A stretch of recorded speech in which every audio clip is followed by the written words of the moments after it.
Hey everybody, welcome to the December Ask Tom Database Security Office Hours. I'm your host. My name is Richard Evans. I'm a product manager of Oracle Database Security.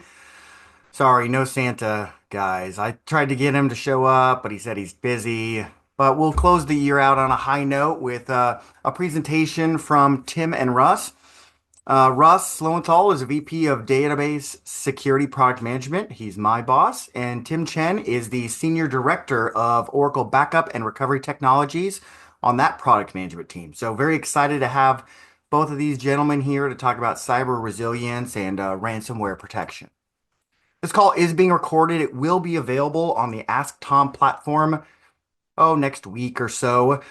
Little bit of Christmas or holiday viewing for you or for your colleagues who couldn't join us. We've got several years worth of back catalog out there on almost every database security feature, option, technology that we offer. If there's one we haven't done, you'd like to hear about it, please let me know and we'll see if we can do an office hours on it. Okay? If you've not joined us before, welcome. Thanks. This is your session. We hold this session on the second Wednesday of every month. And it includes announcements, anything about upcoming events, technical content. So we've got Russ and Tim here for our technical content. And then we've got a Q&A opportunity as well. So any question is fair game. I can't promise we'll be able to answer it on the call, but you're more than welcome to follow up with us after if you have any additional questions there. And then again, register at asktom.oracle.com for more of these events. Okay? Get started with announcements. I try to put everything I talk about on this GitHub repository that I'll share in the Zoom chat. It's got a couple years worth of content out there, and it's just kind of like a little cheat sheet for you. So that way it can, you don't have to worry as much about the links, hopefully there. So you should see that in the Zoom chat there. Links, notes, Moss notes, document references, any sample code we have out there, we put it on this GitHub repository there for you. Patches happened in October. Patches happened again after the holidays. So please stay up to date on your database, operating system, application, whatever you're running. Please stay up to date on those patches as much as possible. Check out oracle.com/security-alerts for information on Oracle patches, critical patch updates, security alerts, and bulletins. If you're using RAC, check out Fleet Patching and Provisioning. Maybe it'll help simplify your patching process for you. And then for up-to-date information, check out Mike Dietrich's blog, MikeDietrichDE.com for patching and upgrades. Mike Dietrich is super, super smart when it comes to all that stuff, and I really enjoy reading his posts out there. Okay? Some new things on DataSafe here in the last couple months. We've got some additions to the DataSafe SQL Firewall capability. So in 23 AI, we've got the SQL Firewall option that's available. And if you're running on an autonomous database, 23 AI, it's included with your autonomous database. You can add or remove SQL statements from that allow list now in the UI there. So every month we're adding a couple new additional capabilities here to DataSafe. And one of the cool ones in September was this add or remove SQL statements from the allow list. We're also working on updating this live lab too. So there's a DataSafe live lab out there that should have this SQL firewall component available to it here in the next couple weeks or so. So you get your hands on that. DataSafe also has a new configuration wizard here for audits and alerts, trying to make it a little bit easier for you to define what you want to collect and how you want to do it, start it, and manage that. So easier to get started here with this. And then also with DataSafe, there's kind of some report enhancement here. So these audit reports are now automatically being generated in the background. Users can stay on the page to review the results, or you can just go to that page later and take a look at that history of that audit reports there. So hopefully that makes it a little bit easier for you to get to these items that you say, hey, I don't want to sit on this page. I want to move to something else. I've got other things to do. I just want to generate it and then come back to it later, okay? One of the neat things about DataSafe is it being a cloud solution is we get these monthly or even more frequent enhancements and additions to the service, okay? Also coming soon is Oracle Key Vault 21.10. think this should be next week or so. No promises on that, but the release is imminent, right? And one of the things that Peter Wall and team have been working on is SSH connections with non-extractable private keys in originating from Oracle workstations. So very neat stuff that we have there in Oracle Key Vault, especially from Windows workstations. Because I know when I was an administrator, I may have administered Linux and Solaris boxes, but I worked on my Windows and I just SSH to all those things. Well, what if you didn't have to have that SSH private key on your workstation anymore? You could get it from Key Vault, perform your tasks, and then it wouldn't be on your machine, right? Even more security there for your environment. So you can say, hey, I don't even keep that on my local box. Okay. Um, Implementation accelerators to help you hit the ground running. The first implementation is with key management for DBMS crypto. So check that out. And we'll have Peter Wall come on probably in January and talk a little more about this. Custom ports, customizable ports are going to be available. And then a couple frequently asked for platforms for the Oracle Key Vault client, Z-Linux and ARM64. So cool stuff with Oracle Key Vault coming out here in the next couple weeks or so. Also, Alan Williams and team have been working on the compatibility for OCI and Azure integration with the OCI with Oracle databases. So previously we've talked about how you can do OCI, IAM authentication to a database with a password or with a token. You can do the same thing with that Microsoft Entra ID, which they used to call Azure Active Directory. And the cool thing that Alan and team are happy to announce is they now have support for this token and password integration with OCI IAM, always a mouthful, and Microsoft Azure MS Entra ID token support for XSEC and an autonomous database on XSEC. So very much rounds out the capabilities for this authentication with Oracle databases if you're moving to your cloud-based identity and access management. Cool stuff.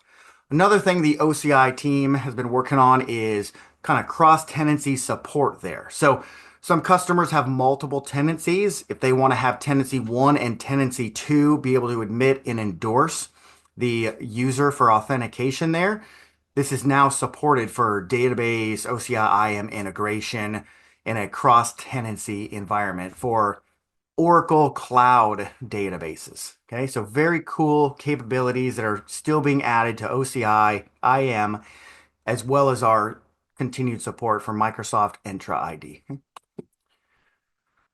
you want to get your hands on a live lab, it's not as robust as maybe a full Microsoft, deployment. We wish we could do something like that, but you can kind of understand how this works by going through our OCI IAM lab. This shows you how you can have an autonomous database use a password from OCI, not your login password, but a specific database password that's been created, or use a token to authenticate to your autonomous database. So it gives you an idea of the things you can do when you integrate autonomous database with OCI IAM, okay? And then from there, you can watch Alan's videos on, okay, here's how Microsoft Entra ID and Oracle integration works. And you'll have a better understanding of the cool things that Alan and team are working on. Okay? For today's environment, for today's presentation, we've got a Tales from the Dark Side hacking the database lab that's available to you. So you can spin up this environment and kind of understand how to detect and mitigate data exfiltration, how to detect privilege escalation or abuse, and then how to mitigate a lot of this too. So Hakeem has created this lab. It's been one of our most popular labs over the last 2 or 3 years. And it really kind of takes you through your blue team, red team, attacker, defender, and explains to you things that happen and ways that you can try to mitigate that risk as well. So go through that. 40 plus security labs out there. More than half of them you can do on Oracle's dime. Spin them up as a green button, go through them, go off script, try things that you want to try within that Database Vault lab, Audit Vault lab, or the new Key Vault lab that'll be coming out in January. Very exciting stuff here. Always a way to get your hands on and learn new technology with Oracle. And with that, I'll turn it over to you, Russ. You can kick us off on our presentation. Hi, everyone. Thanks for giving us a few minutes today. The top and Rich, thank you so much for bringing Tim and me on. There's a really good chance this is one of the most important topics that we will talk about all year this year, all year next year. I can guarantee you, I don't care who you work for, government entity, commercial entity, nonprofit, ransomware is a concern for your organization. And what we're going to be covering today is not how do you prevent well, I'm getting ahead of myself. Let's first define ransomware. Most of us probably know what it is, but it's good to set the standard there. Ransomware is malware, basically, that gets onto your systems, your servers, your workstations, and it encrypts your organization's data. And then the criminals, the people that distribute the ransomware, will demand payment to restore access. It is a marvel in business marketing. What it does is it takes the traditional data theft model, where someone steals data and then tries to sell it on the dark web, and it turns that on its head. It steals it from you and then charges you to get your data back. Ransomware is almost always both data destruction and data theft. Attackers almost always now will steal data, and they'll use that to try and influence you to pay the ransom. Every cybersecurity agency in the world rates ransomware in its top number of threats. Almost all of them put ransomware at the top. If you're looking at vendor stuff, usually the vendors will say whatever it is they're trying to sell you is at the top. But if you're looking at independent cybersecurity agencies, they all rate ransomware as number one. I had mentioned we're not going to talk about prevention today. Instead, what Tim and I want to talk to you about is, assuming ransomware does hit you, what can you do to prepare for it, to prepare to survive the attack? The reason we're not talking about prevention is prevention of ransomware is prevention of malware. It requires all the things that you do from a security standpoint, from the far edge level security to endpoint protection on your devices, on anything that's on your network, to network protection. It's everything. From a database standpoint, it's the entire maximum security architecture. But surviving the attack, that's a little bit more manageable problem, okay? And to understand what you need to do and why this is a more manageable problem, you need to break ransomware down to its essentials. So when I showed you that slide from NIST, what I've told you was ransomware does two things to you. It destroys your data, denies you access to your data, denial of service attack, and it steals your data. And so your response to this, if you're looking at what the action of ransomware, is pretty simple. You want to make sure that after data destruction, you can recover your data. And you want to make sure that if someone steals your data, they can't use the data that they've stolen, right? So how do we do these two things? Let's start with the easy one. And to understand the easy one, we're going to deny the attacker's use of your data. It's important to understand ransomware in the real world, at least any ransomware variant that I'm aware of, is not logging into your database and with stolen credentials and trying to steal data. Ransomware is generally commoditized. It is hitting every server it can, gets onto the server, and it steals the data by scraping your data files off of the server. Doesn't matter if you're an ASM. Remember, ASM is exposed through /dev, right? It's just stealing the data. It's just stealing the files. And then the ransomware guys look later to see what they caught. And they say, oh, look, we got a couple of terabytes here. Good chance that's a database. Let's look into that and figure out what it is. So to protect it, this is super easy in the Oracle world. Transparent data encryption to make sure that they steal the data, but they can't read it, because encryption works both ways. They deny you access to your data by encrypting it. You deny them access to your data by encrypting it. and protect your encryption keys. Make sure the keys are not on the database server so that the same thief that steals the data files doesn't steal the keys in a wallet. This is the easy part. This, if you're joining us here on office hours, you're probably well aware of what TDE does. You're probably well aware of Key Vault is. But what we're going to spend the rest of today talking about, and the pieces you may not have heard, is recovery. And you may say, wait a minute, recovery is part of every DBA's job. We all know how to recover. But I'm here to tell you, today's recovery, the way that we approach ransomware, it is not the recovery that I learned back in Oracle 7. It's a whole different animal. And for that, I want to bring in the man who knows everything about recovery and resiliency, and that's Tim Chien. Tim? So yeah, thanks everyone for joining us. And what I'd like to do is to really talk about the latest and greatest products and solutions we have around database recovery. And for those who've been around for a while, old timers, if you will, DBAs, backup recovery is like good hygiene, right? You brush your teeth, you take a backup. You do that once or twice a day, right?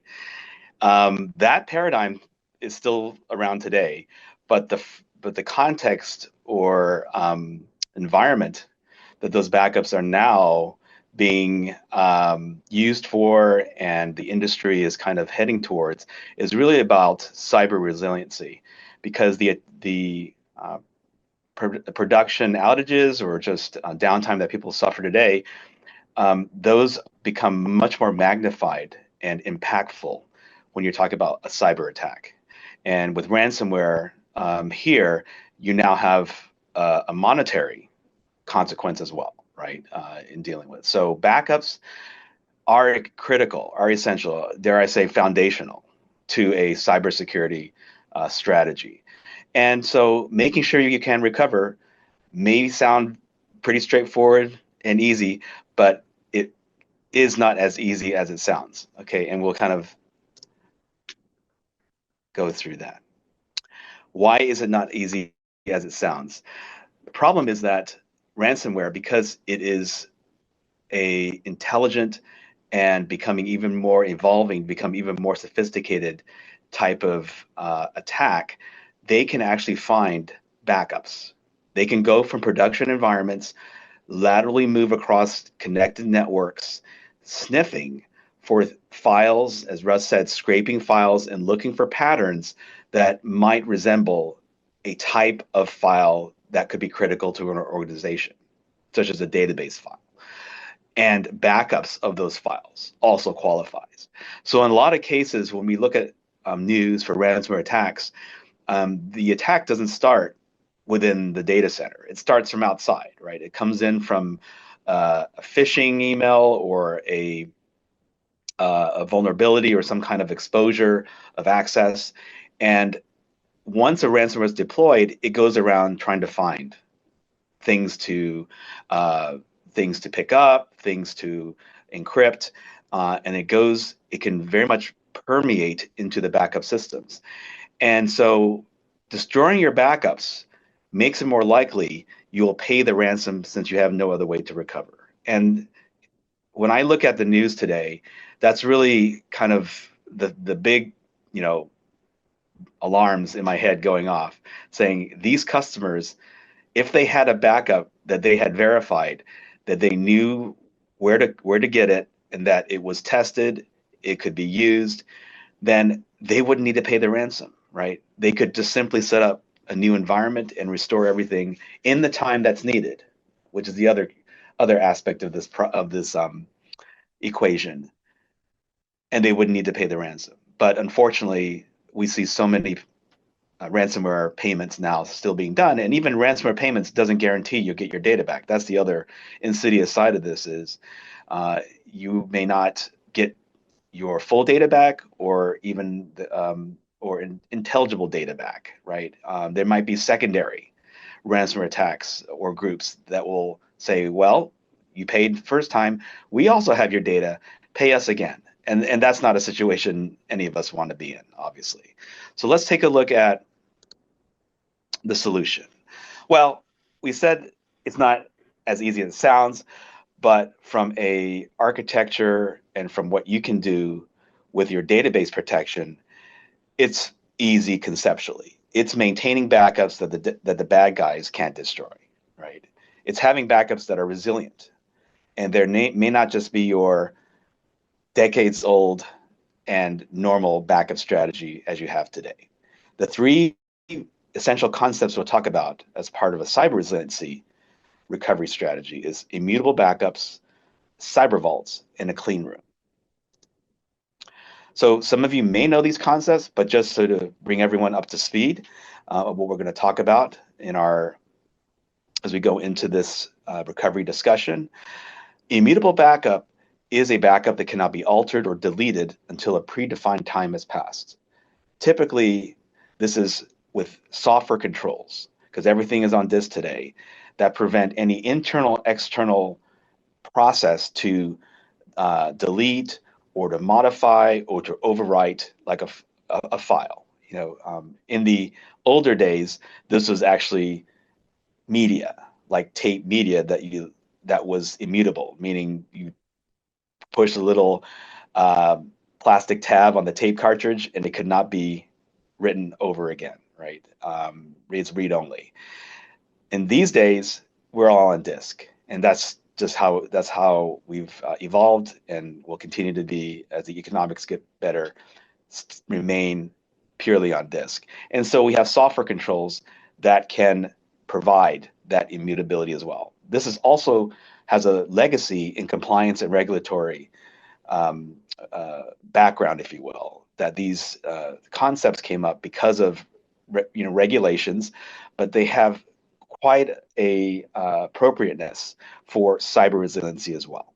Okay, so just immutable backups, they cannot be altered or deleted until a specific time has passed. The second concept is cyber vault. And a cyber vault stores an offsite or air-gapped network isolated copy of your backups. Think about, again, years ago when you'd have maybe a vault, say Iron Mountain or other type of facility, that would have a set of tapes that would have your backups on it. You would ship those tapes off every week and so, and they'd be literally in another facility. They'd be locked, they'd be protected by security guards and so forth in an actual facility. Today's world is a vault could literally be just a separate network zone that your production or your disaster recovery locations cannot access. Essentially, it's invisible, right, to the rest of your enterprise.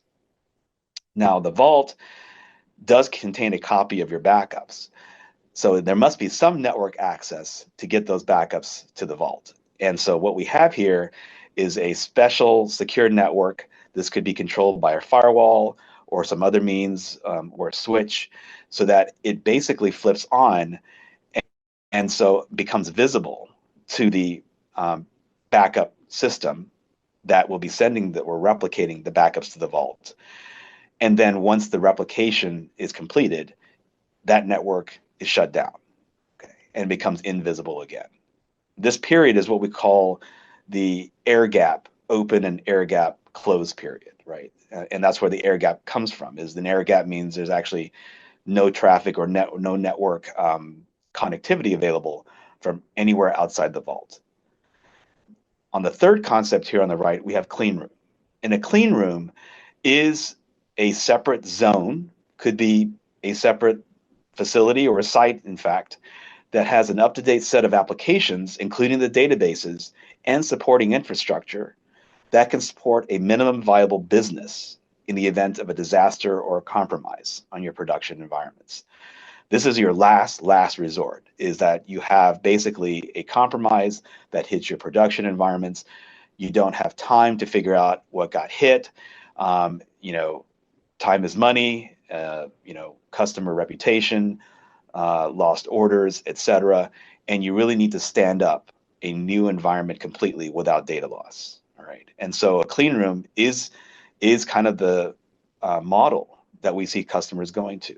It's actually even part of regulations these days. If you look at DORA in EMEA, this is a big regulation for financial services institutions, and there are stipulations in that regulation that speak to having a vault and a clean room now. It's that critical that is becoming part of our regulation, and we'll see it, I believe, more and more. The clean room is also very secured and isolated.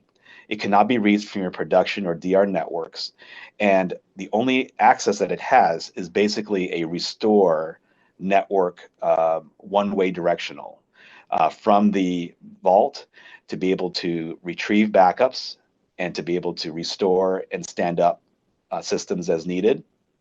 But otherwise, the clean room is completely separate from the vault, from your production, from your DR locations. So let's take a little deeper look at how these concepts work in conjunction with our latest Oracle cyber resiliency and recovery solution called the Zero Data Loss Recovery Appliance. In this architecture, you'll see that we have three entities, if you will, a DC1 vault, and a clean room. So DC1 is our production environment on the left, and on this side, we are taking backups to our local recovery appliance. The recovery appliance is our premier engineered system to protect Oracle databases. Those of you who've been Oracle DBAs and know Recovery Manager or RMAN, that is our de facto tool for taking backups. Our development team brought together the RMAN intelligence and all the great things and capabilities of RMAN into an engineered system that can protect your databases across the enterprise. Our recovery appliance has been in the market for over 10 years now, and we've seen quite a bit of interest and traction that customers are looking to this as really an enterprise class database protection system. So the recovery appliance here is ingesting backups. We call that incremental forever backups. Those are your normal RMAN incremental level 1, okay, that you might take today. The neat thing is there are no full backups though anymore. So we've actually taken full backups out of the equation in your backup strategy, which reduces your backup windows and thus potential production impact period. Lots of customers take backups on weekends, and suddenly you have huge databases that the backups can't complete by Monday, but they need to be in business on Monday with their databases. And these full backups literally can compete with resources on the production workloads. We don't want that. So we designed the system to be incremental forever. Now, every incremental backup yields a new virtual full backup that's available on the recovery appliance. And that's something I'll discuss a bit later too, is you'll have basically a full backup available every day as needed by your normal recovery needs. Okay, and that is a big difference than having to do weekly fulls and having to go back to last weekend or previous weekend's full and then having to recover that full backup with incrementals and archive logs. So second part of this after incremental forever is what we call real-time protection. And that is through our redo data or redo log shipping infrastructure. Those familiar with DataGuard know that you set up a redo destination. That's how the standby database is synchronized with the primary.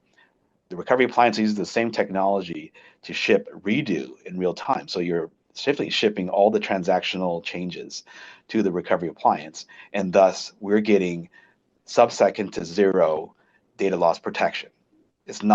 You're not losing data since the last backup. If it was hours ago or a day ago, you're getting up to the sub-second of changes coming from each of the databases in your enterprise. Okay. Now these backups, both the data file, virtual full backups I talked about, and the redo backups that are created on the appliance can be made immutable. So as soon as they are entering our system, they are made immutable and they're enforced for a user prescribed period of time that we talked about previously. So they can't be altered or modified once they are received on the appliance. Now, as we move to the right side, you'll see the vault. And this vault is in DC1. It's a separate network zone. And this allows the replication network to be local and very fast. And that's one of the things we're seeing with customers is they like to co-locate the vault, but it's completely isolated from a network perspective. And they open the air gap here, you see in the middle, for incremental forever replication. This is a great benefit with Recovery Appliance in the vault versus a generic storage appliance doing backups, is because you're not doing replicating the full backups anymore. And so that air gap only has to be open for replicating incrementals, which would be a fraction of the time than having to do replication of full copy of all your databases in the backups. This minimizes the chances of intrusion while that air gap might be open. You want to make sure that air gap is open window is as small as possible so that there's no chances or minimized chances of any kind of intrusion or any kind of access coming in during that time. All right. So there's customers that we work with who've tried storage appliances for backups and then tried recovery appliance, and they've seen such a great improvement in their air gap strategy that they've made this a standard for all their databases. They couldn't meet their requirements for the air gap window with a storage solution purely because of the volume of backups that had to be replicated between these synchronization periods that I spoke to. So in the vault and on every appliance, we are continuously validating backup data for anomalies. This means that an Oracle block level checking is being done. This kind of deep database aware detection is only possible because Oracle development team developed this Oracle engineered system data protection system, appliance. So we check all the backups. We make sure that all the blocks are consistent, going right into the checksum of the block and making sure that that matches the block calculation for the checksum at the time it's read and sent. And we also do a check to make sure that all the files needed for recovery are present. So imagine running the rmn restore validate command, which you might be familiar with today, that checks the for your backups for physical consistency and that their files are all available for recovery. And imagine running that continuously on the backups for each of these appliances. So that's the level of a depth of detection and of alerting that will give you if something is caught, and you can decide what to do in that case. You can decide to take the database offline. You can mark those data backups as expired or non-accessible. You have your choice of action to do. And the important thing is that what we report as recoverable for each database is what we validated, and that process is now offloaded to the recovery appliances versus your production servers. Completing this picture on the right side, we have the clean room, and this is where you're restoring the backups in the event of a widespread compromise. You need to have your databases, your applications, minimum viable business assets stood up. And here we have that restore only network, as you see here, going from the vault to the clean room. And we have customers today who do use clean rooms, but they don't just use it in case of a compromise. They actually use it for forensics analysis. They have compliance and auditing rules that to make sure that the backups can be restored and recovered in a real fashion. So they just don't leave that hardware idle. They make sure they can also do a regular test of those restores. They can in fact prepare databases for eventual recovery and access by staging the restored data there, and then simply recovering it if needed, if there's an actual problem. That shortens the amount of time to have to stand up the system because you already have the base restored data files already available there. Now, across the whole architecture, you can segregate your access controls so that users are only available for your DBAs for the databases, your admins for the local appliance, your admins for the vault, and the admins for the cleanroom. These roles are all segregated, and you can define their particular responsibilities within our recovery appliance security framework. And then Enterprise Manager, which is our tool to do management and monitoring of each of the databases protections, health and status, can be deployed separately as well. So that you can have basically segregation of duty and of management and of monitoring, in fact, across all these zones. I kind of explained the architecture with Recovery Appliance and how that provides a very Oracle integrated resiliency framework for your enterprise. I want to take this back now to basics about recovery point objectives and recovery time objectives. These are questions that you should be asking yourself or asking your business owners. What what do they require? And why is this important? Because then this dictates the speed and the protection qualities that are required to be able to bring your environment back up in case of a compromise. So the RPO or recovery point objective is how much data you're willing to lose when you recover your databases. Is it an hour? Is it 15 minutes? Is it zero data loss, right? And this is an exercise where you go through your applications and then the corresponding databases to ensure that their criticality is classified and their infrastructure to support their protection are also scoped properly, right? A database that needs a day's worth of RPO has very less stringent requirements than a database that has zero data loss, right? So Recovery Appliance gives you that quality of zero data loss and also allows you to do recovery to any point in time because we're continuously sending, again, the redo and changes, right? If you do have an RPO that's greater than zero, do you need to manually recover or synchronize transactions across multiple databases? This can be a much more challenging issue for traditional backups. And the reason I say that is because with a traditional backup, you don't have really awareness of the status, the current real-time status of that backup, and say the SCN that it's available to be recovered to. You can find that out, but across hundreds or different dependent databases, this can be challenging.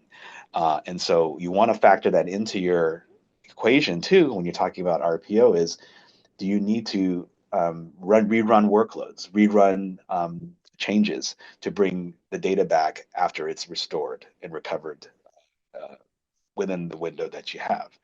And it's easier if you know already your complete recoverability status, for example, with Recovery Appliance, and be able to then um, provide reports and provide metrics to your auditing team, to your management team about those recoverability. On the right side, we have recovery time objective, and this is how long you're willing to spend recovering your databases, right? Do you, is your RTO 5 hours? Is it 3 hours? Is it less than an hour, right? I mean, a lot of the times this is gated by how big your database is, but really it should be the criticality of the database. I could have a 10 terabyte database that needs 30 minutes RTO, but I might have a 100 terabyte database that needs 5 hours RTO, for example. Really it's about the business criticality of that particular database. And this is important because when you factor in restoring the backup, which is the full backup, and then having to recover that backup, this takes time. Not only do you do that for the database, but even before the database, you've had to prepare your servers, your network, everything else that's needed before you could start restoring the databases. So the sort of sum of all those times in that restore workflow needs to all be considered in the RTO. Now, I mentioned already some capabilities of Recovery Appliance, but just to kind of summarize again some of the main key things and happy to answer questions and so forth afterwards, is ability to recover to the last committed transaction. So we're talking about from an RPO of hours or even days in some cases where your last backup was done to now sub-second or zero RPO, right? It's tremendous improvement in RPOs there. And this can be very instrumental for classes of applications and databases that really can't tolerate data loss today, right? We know customers who use DataGuard and they have zero data loss set up for DataGuard. That would be a fine solution. Unfortunately, though, cyber attacks can actually move laterally across production and DR environments as well. And so your DR systems potentially could be exposed. And so you also have to make sure that your backups can satisfy that RPO requirement as well, if you do have an impact on the production and DR environments, right? Second point is minimizing RTO recovery time with fast, predictable virtual full restores. I mentioned that every day with an incremental backup to recovery appliance, we materialize or make visible a new virtual full backup. So when you do restore and say you have a compromise that happens and you detect it a couple of days later, you don't have to go back to the last weekend's full or the weekend before and roll that restored copy forward. You can simply restore just the day before that compromise happened and recover right to the time or SCN before the problem. Okay, and this gives you much better predictability because you literally are just restoring the most current full backup needed for that recovery, as opposed to some much older backup first. So that you could be reducing your RTO from, say, days, applying incrementals, restoring and archive logs and applying those archive logs into just hours by doing this very optimized virtual full restores now. Third point is you gain recovery integrity with our enforced immutability, and we do perform continuous block level validation for all the backups that are going on. Both ingesting the backups as they're written on disk, while they're on disk, as they're being sent to another appliance for replication, as they're being received by the other appliance on the receiving end. We're doing validation on every touch point, if you will, in that whole life cycle for the backup. So this provides a much higher or greater level of confidence, right? When you're talking about recoverability, and we can report those metrics to you too, in terms of how the quality of recovery there is for each of your databases. All these benefits can then be leveraged in an air-gapped cyber vault, plus the efficient incremental forever replication, right? That will mitigate the time for that vault access period to be open, right? We do believe that cyber vaults will just become more prominent over time. It's not a question of if, it's when, in my mind, that the next step is beyond production and DR, and now we're talking about vaults and clean rooms. And so this system really works well for air gap because, again, we already optimize for backups. We are providing the best protection for the database and qualities of recoverability. So it fits in very well as a part of your whole enterprise vault scenario. The last thing I want to touch to here is the recovery appliance available in the cloud. Now, cloud is everywhere. This is also moving very fast, at least from an Oracle standpoint. Zero data loss autonomous recovery service is our secure, scalable ransomware protection service for cloud databases that are running in OCI, Azure, AWS, and Google Cloud. You've probably heard the partnerships that Oracle has done with these other providers.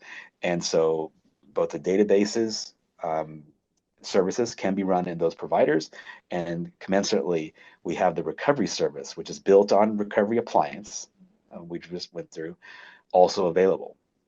The same benefits you get with the appliance is what you can achieve with the recovery service in cloud. In the cloud, we are enforcing transparent data encryption. So as Russ mentioned, that's kind of the mainstay of making sure that attackers can't make use of your data, right?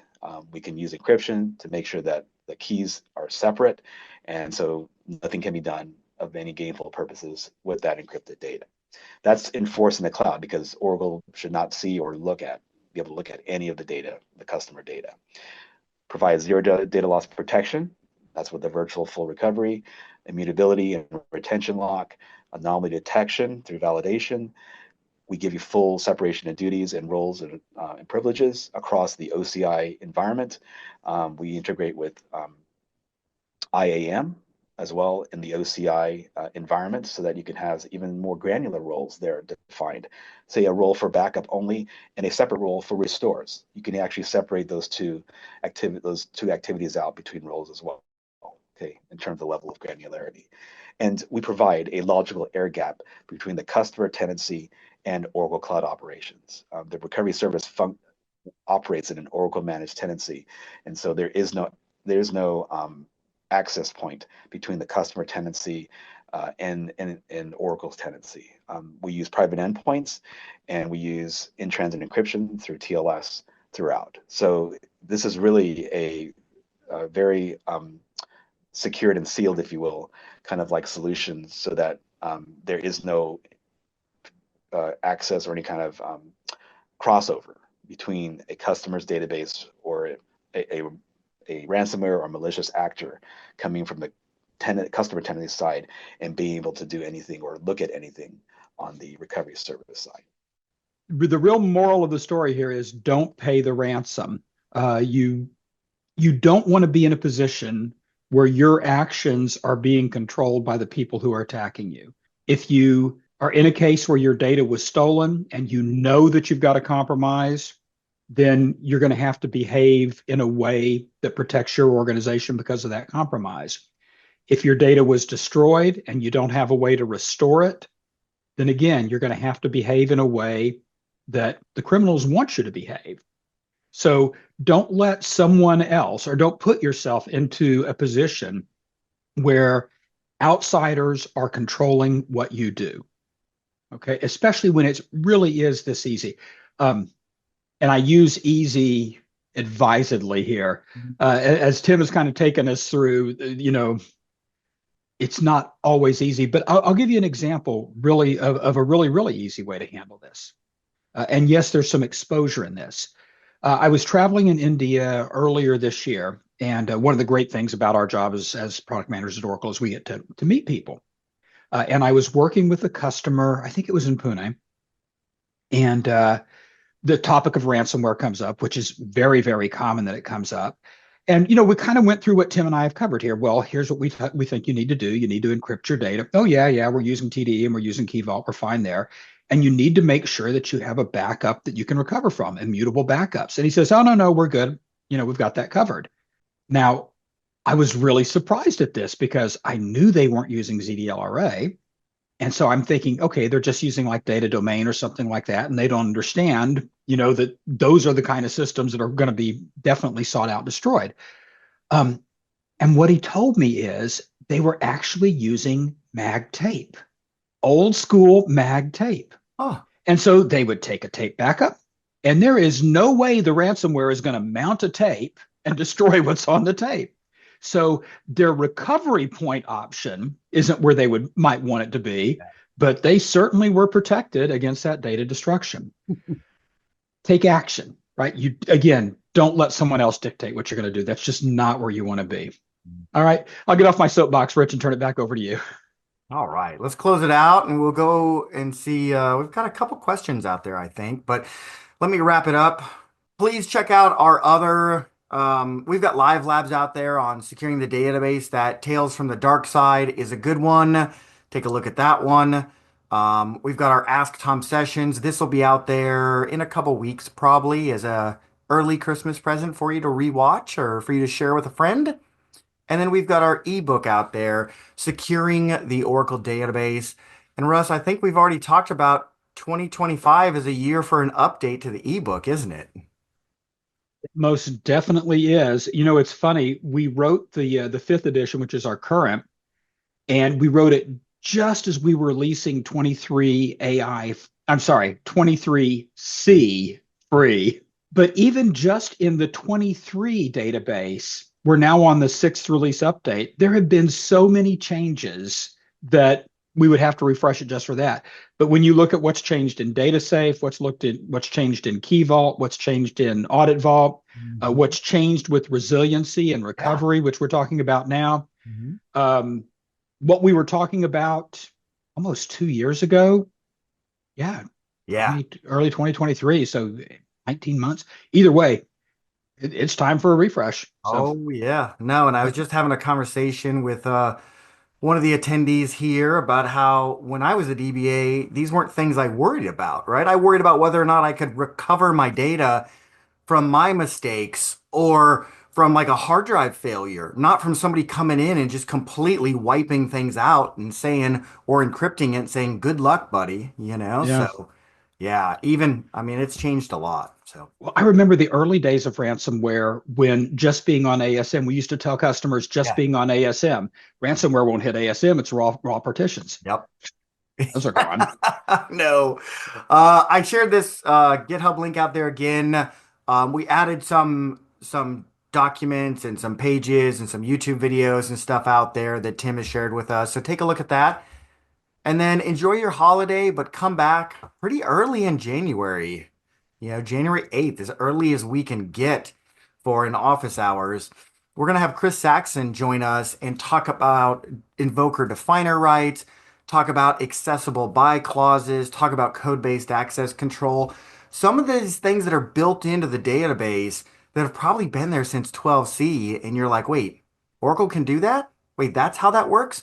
And so we want to get it on record so you can watch it and so we can refer folks to, and actually so I can reference it once in a while because I forget these things. I'm like, okay, this does what again? And I want to look at it. But we've got a great session coming up in January with Chris Saxon. So